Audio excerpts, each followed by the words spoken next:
मित्रांनो नमस्कार. मी आता आपला कामोड्याचा जो एक्झिट पॉईंट आहे तिथे बघा हे बस येतात. तिथे आपण बाहेर पडल्यानंतर हे साईडला मारुतीचं मंदिर आहे. ह्या मंदिराच्या बाजूला ह्या लोकांनी बघा असे हे कोण परप्रांतीय आहेत, यांनी मंदिराचे काम चालू केले. व्यवसाय कसा करावा ह्यांच्याकडून शिका. जिथे आस्था मंदिराची आपली आहे तिथे बरोबर बाजूला यांनी मंदिरं टाकून दिली, म्हणजे माणसं घेतील. दुसरी गोष्ट, ही जी फुटपाथ आहे ही फुटपाथ ज्यावेळेला रोड केला त्यावेळेला ह्याच्यामध्ये नियोजन होतं ह्या फुटपाथचं. आता इथून पुढे आहे ना, तुम्हाला मी दाखवतो.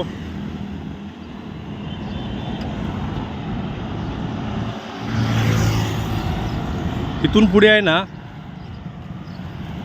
ही फुटपाथच चोरीला गेलेली आहे बघा. ही बघितली ना ही फुटपाथ.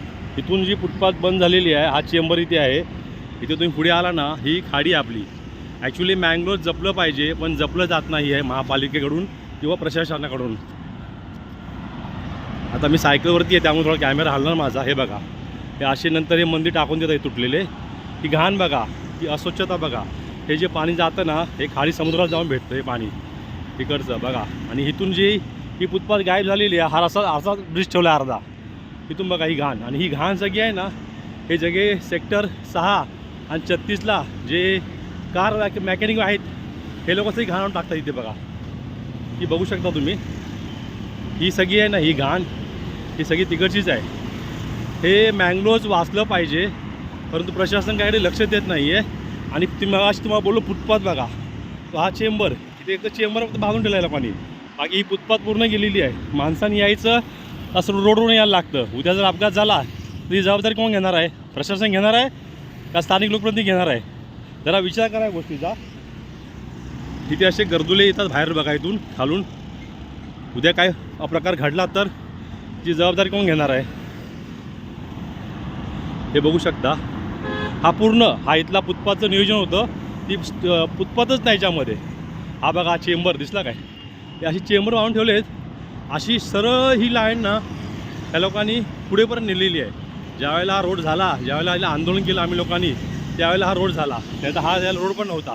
आता बघू शकता ही सगळी कारची सामान आहेत बघा. हे जे फॅब्रिकेशन करतात कारचं, हे सेक्टर 6 आणि 36ला आहे बघा.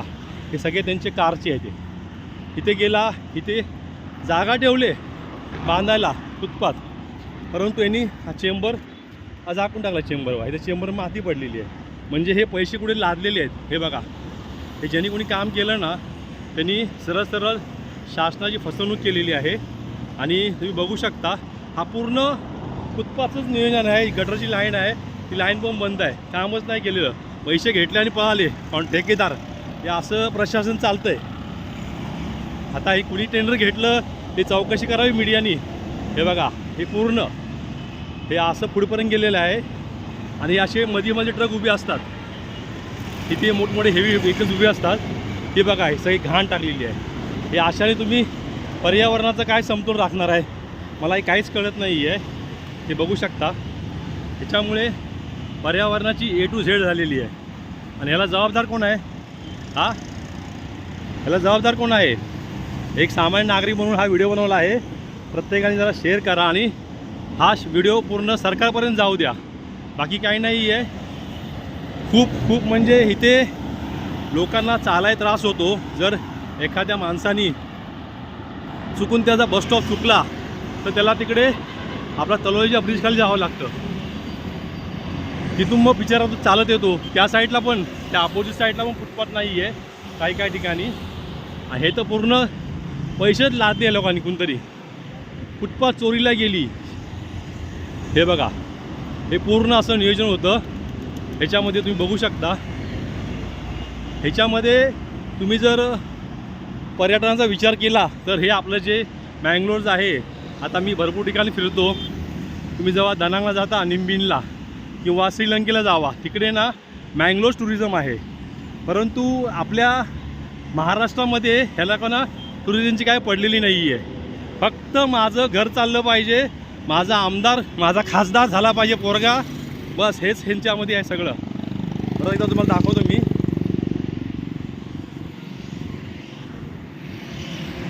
महापालिका काय करते, हा रस्ता कुणाच्या हद्दीमध्ये येतो, MMRDच्या हद्दीमध्ये येतो. MMRD काय करते मग, झोपा काढते काय? हा, उद्या याच्यात काय कांड झाला ते पूर्ण मँगलोर सडत चाललेलं आहे. आपण रक्षणाचं कोण रक्षण करणार याचं?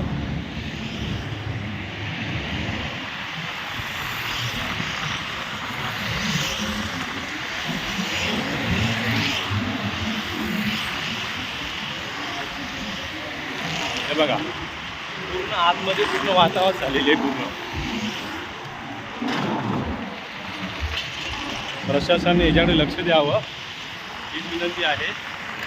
आणि जर तुम्हाला खरंच पनवेल वाटतं सगळ्यात चांगली महापालिका हवी, इथे येणारा एअरपोर्ट आहे नवीन, ते एअरपोर्ट डोमेस्टिक आहे, इंटरनॅशनल आहे, अजून कशाचा काय पत्ता नाही. पण इथले भाव जमिनीचे आकाशाला पोचलेले आहेत. सामान्य माणूस घर तर घेऊ शकत नाही आहे, त्याला जावं लागणार खोपोलीला. बघा ही अस्वच्छता, फुटपाथ चोरीला गेली. हे बघा फुटपाथ चोरीला गेली आहे, कोणीतरी शोधून दाखवा. मी दिलीप चव्हाण, सामाजिक कार्यकर्ता, राष्ट्रवादी काँग्रेस पनवेल जिल्हा उपाध्यक्ष. हे बघू शकता ही घाण काय चाललेली.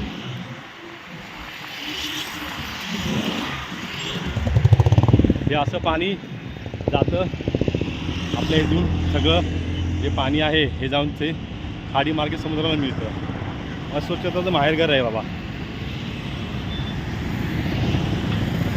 दुसरी एक गोष्ट आहे, अजून आपला पुढे तुम्हाला दाखवतो.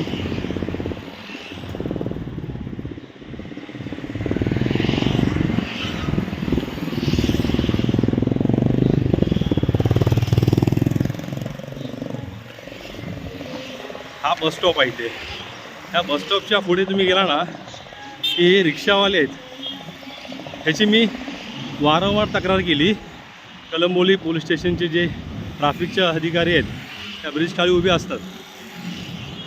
आता सांगा, हे सर्कल आहे, इथं ट्रॅफिक कशामुळे जाम होते? याच्यामुळे. हे बघा हे रिक्षावाले असे उभे असतात, पब्लिकला जायला रस्ता नाही आहे.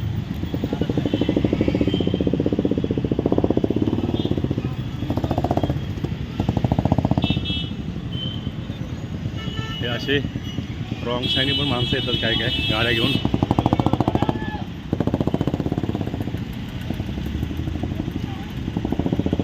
हे बाबा सायकल पुढे घ्या, ह्या गाड्या पुढे घ्या तुम्ही लोकांनी. हे असं ट्रॅफिक सगळं जाम होतं. हा एंट्री पॉईंट आहे, हा एक्झिट पॉईंट आहे, सॉरी हा तो तिकडचा एंट्री पॉईंट आहे. बघा जाग येते का प्रशासनाला.